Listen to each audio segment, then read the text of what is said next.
Forget gurus. Forget anyone claiming to be an online business expert without going through the challenges of entrepreneurship themselves. The Real Money, Real Business podcast is here to prove the best insights in online business comes from your fellow online business builders. We dig into stories of entrepreneurs selling their business on the Empire Flippers marketplace so that you can learn how they made their business profitable, how they overcame obstacles, and what lessons they learned in their online journey. If you want to take your business and your knowledge to the next level, you've come to the right podcast. Let's get started. Hello everyone, welcome to the Real Money, Real Business podcast. I'm Craig and today we have Yuval on the show, who's selling a display advertising and Amazon Associates business on the Empire Flippers marketplace. So welcome to the show, Yuval. How are you doing today? Yeah, I'm good. Thank you for having me. Yeah, thank you for making the time to come on the show today. And I'm looking forward to learning more about your business. But before we dive in, let's go over a brief summary of the business. It's a display advertising and Amazon Associates business in the technology niche, created in October 2019. The average revenue for the business is $9,552 per month, and it makes an average of $9,260 per month in net profit. Included in the sale is a primary domain and all site content and files, contractor introductions, social media accounts with Facebook, YouTube, Twitter, and Pinterest. For everyone listening, you can visit empireflippers.com/marketplace and search for listing 64574 to learn more about this business, or you can unlock this listing to start your due diligence if you're interested in purchasing this asset. So Yuval, now let's hear from you. Can you fill us in on your background in starting or running online businesses? Yeah, sure. So I've been doing SEO and affiliate marketing and display ads kind of websites for the past maybe 5 years. So this is one of the projects that I started about 3 years ago. It was one of the first ones I started, kind of my baby, if you like. And since then, we've just been growing this kind of website, just building them. Sometimes we keep them, sometimes we flip them. That's most of it, just building content website and monetizing them with Amazon and other affiliate programs, and also with display ads, and mainly getting the traffic from SEO. So mainly organic traffic, no paid ads or anything like that. Yeah, that's basically it. Okay, and what got you interested in the content site business model in particular? I kind of stumbled upon this in accident. I've just been reading online about all these people that blogging about just things they're just passionate about and monetizing it with display ads and some sort of affiliate program. So I decided, hey, that looks good, that looks interesting, like the passive income, internet money dream. And I just started playing with it, learning as much as I can, tried many websites, failed many. That's how it started. Okay, great. And how come was it that you chose to have display advertising as the primary monetization for this business in particular? I used to do more affiliate program, so more Amazon affiliate and other kind of affiliate programs. But I feel like it's much easier to scale content websites that are just based on ads, because you don't need to check the product so much, you don't need to update the content so much, because it's not just you're reviewing products and you have to always keep up with the newest products on the market. With display ads, you can just target more informative type of content, like questions and tutorials, and just monetize them with ads. So I felt like it's easier approach to take, just to build the website and monetize it in general. And I like to keep simple, not any very unique monetization method, just ads and information and content. That's what I like. That's what made me focus on that. Yeah, that makes a lot of sense. And I guess with informative content, you get some of the low competition keywords aren't as competitive as the money ones that a lot of affiliates go after. Now, how come was it that you added Amazon Associates as a monetization as well? So in the beginning, actually, I started with Amazon affiliate. That was the main monetization method of this website. It was mostly about reviewing products and monetizing it with Amazon. I also tried some other random affiliate program, but for the most part, just Amazon, because this is just what I kind of knew about. But over the time, the site transitioned to more informational content for the reason that I mentioned. I found out just easier to scale, easier to write the content, easier to pick the topics. The competition is much lower in the informative space compared to all the review kind of keywords. So in the beginning, it was actually mostly focused on Amazon, but right now it's mostly focused on ads. That's why it's a mix. Got it. That makes total sense. So how come is it that you're looking to sell the site right now?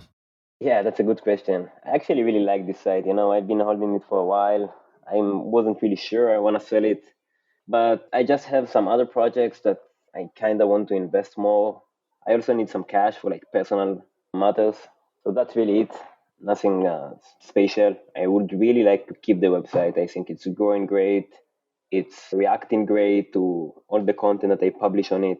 Like every time you publish content on it, the traffic just keeps going up, and the earning keeps going up. Yeah, but at some point I just decided I want to flip it. I want to move to the next thing and use the money to scale the other things. So that's why.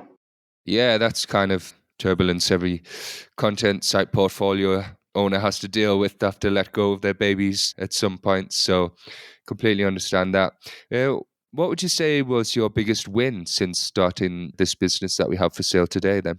The biggest wins, I would say that before I started this niche, I didn't even know that the ads and the RPM on the display ads will be so high. Like on some kind of niches and websites, you can get like $20 RPM, 25, 15, It's really hard to get to the 30, to the 35. But on this website, I'm consistently getting like $40 RPM, even $50 at some times of the year. So this is one of the main reason I really like the informational content on this website because the RPM is so high, even though the content is more like informative rather than review content where mostly the RPM is higher there. So as soon as I realized that, like what I said before, as soon as I realized the RPM and the display ads are earning so good, I just decided to go all in about that and just keep publishing informational content and scaling it. That definitely was my biggest win. And you can see like how the earnings on AdsThrive, the display ads network, how they went up for the past couple of months or like the past year compared to before. So it used to be Amazon focused, but now it's more display ads focused. And that's the reason it just worked so well that I just couldn't help it and had to scale it and just publish more. And it was performing really great so far. Excellent. And why do you think it's performed so well? Do you think it's because of the quality of the content or the niche it's in, or what do you think that's down to? I think it's many factors. I think I've been publishing content consistently for years. The content quality is good. The niche is definitely good. But more than everything, I think in SEO, like the off page, so the backlinks and all this part is big factor in the game, right? And I own like an agency for building backlinks. Like if some of the listeners know, like the HARO kind of backlinks, which is very lucrative kind of service in the SEO industry right now. Like people are selling $300, $400, $500 per one link. And because I have my own agency, I could got this link so cheap. So I got plenty of them for this website. And in terms of SEO, it made the website really strong. In my opinion, that's why it's performing so well. That's why it stays strong during the last updates. There have been so many updates the past year. Like there was basically like a Google update every 2 weeks the past few months. And still, like the website standing really strong compared to many, many similar websites that I can see getting hit. So I think it definitely had to do with the backlinks. But overall, like it's just a great website in terms of the content and also the niche. So I think it's a mix of all. Yeah, that's interesting. Could you tell us a bit more about your backlink acquisition strategy and the agency you run? Yeah, so there is a platform called HARO, which means help a reporter out. So it's a platform where journalists look for resources for their, like go look for sources for their articles. So say some journalist is gonna write an article like how the COVID impact your business, right? So they want to hear stories from like business owners, for example. So if you're a business owner, you can reply to this pitch to this query from the journalist. And if he likes your pitch, if he likes your reply, he might feature it in an article on the Forbes or on the New York Times or wherever he's working. And many times he will link back to your website. So this became a very big thing in the SEO world, even right now. And in my agency, this is just what we do. We just full done for you service for HARO. So we do the whole process, we reply to the journalists, we get the links, and basically everything. So we just use this service a lot. Like I use my own team a lot on this website. And if you compare it to market prices, right? So HARO links, like a backlink from HARO goes for like $300, $400 in the market right now. And this website got over 200. And I'm talking about links from Forbes, New York Times, Business Insider, all the big names. Like it's all there. So if you compare it to industry prices, this is like 80 grand worth just of HARO links, which is why I think this website, like I said, stood strong all this time. And this is why it's different than many of the other websites on the industry, because these links are very expensive to get. So unless you have your own agency, you will have to pay a lot to get them. And this is one of the main advantages of this website. Yeah, that's a great point. And especially since it's survived 2022, which was a tough year for Google Sites. So, in that vein, what was your biggest setback or challenge you had with this site? Yeah, so there are not any main setbacks really. The main thing is while I'm doing Amazon, I'm still doing Amazon, right? To some extent, I'm still earning from Amazon, I'm still earning from affiliate. So the biggest setback is that Amazon just pay very low in this niche. It's like 4%, something along those lines. Just doesn't really worth it. But that's why I kind of switched. That's why I haven't really published any money focused content for a while or very little, just because of that. So it was a setback, but we just had to adapt, like change road. Got it. Yeah, that's setback that's affected all affiliates. So I know you mentioned the majority of the site traffic comes from SEO. You've talked about your link building strategy. Is there anything else you've done in terms of marketing for the site? No, not really. It is mainly the SEO. We have some social media accounts like Facebook and Instagram and all of that, but like it's not too active, other than we sharing the articles that we post on the website. We're not really doing any kind of marketing. So it's mainly the SEO. Okay. And looking forward then, what do you think are the main growth opportunities with this business? At this point, the business covers a lot of different niches, a lot of different sub niches, right, in the main niche. And there are so many topics to write about that very low competition that can get you very good RPM. So I will definitely focus on just publishing informational content and scaling that. I wouldn't focus too much on any money content or on backlinks or anything like that because it's already strong, it's already established. I will just publish as much content as possible. Okay. And about content production, how is it that you're producing content right now? Yeah, so for the most part, we're just using freelance VAs, freelance writers from Upwork, online jobs. That's mainly it, nothing special. And what is your process for managing the team? Do you have templates produced for them? Do you do the keyword research or do you have them involved in that process? What does the overall content process look like? No, I definitely do the keyword research. Then we assign it to the writer. They write it. Some articles require some on-page optimization tools for SEO. Some content doesn't. So the writer write the piece and then he hands it back to me. I check the content. I make sure that they did a good job and just approve it. And I have a VA that uploading the content on the website, just interlinking it, adding links to other articles on the website, and that's it. Okay, and how often is content added to the site?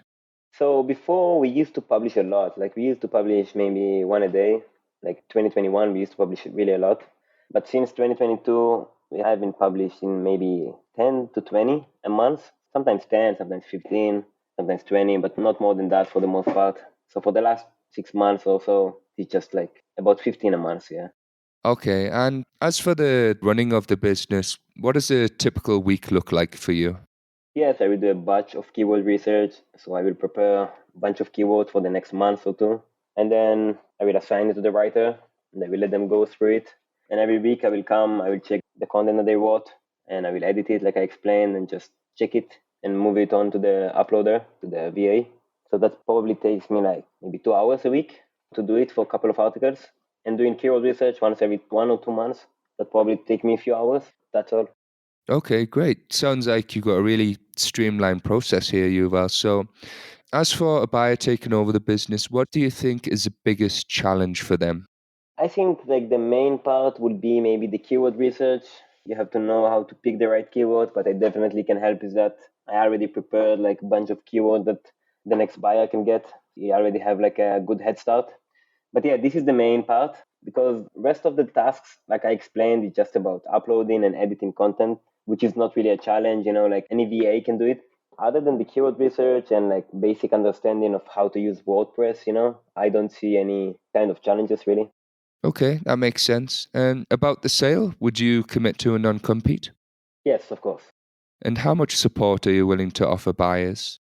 I could do up to 3 months. and do some email support once every week or something, or once every 2 weeks. Like, I'm here, like it really depends on the buyer. If they need more, I'm willing to help. I'm willing to provide support for that. Oh, great. That's considerably more support than sellers usually offer. So that's very generous of you, Yuval. And are you open to negotiating something like an earnout? Yeah, I'm open to basically anything. Yeah, I would just love to hear like the specific details and we can talk about it. Okay. And putting yourself in the shoes of a buyer, why do you think this is a business worth buying? You can see it's very sustainable and steady for a while compared to some other, like many people, they just get the website up and money for like 3, 6, 5 months, and then they just list it. But the business doesn't have much history. But in this case, the business is here already for a couple of years. You can see steady earnings for a few years already. And also the SEO aspect, the fact that it got all these HARO links that I mentioned, people that are involved in the industry, I'm sure they will appreciate that. So these are the two main reasons that I would like this business. Absolutely. Yeah. Very strong points. Is there anything else you'd like to share that I might have missed? No, I think you covered everything. Okay, great. Well, thank you for coming on to the show, Yuval, and giving us a little more insight into you and your business. It's been a pleasure, and I appreciate you taking the time out of your day. Thank you. Thank you for having me. All right, everyone, thanks for listening. To learn more and see if this listing has already been sold, head over to empireflippers.com/marketplace and search for listing 64574.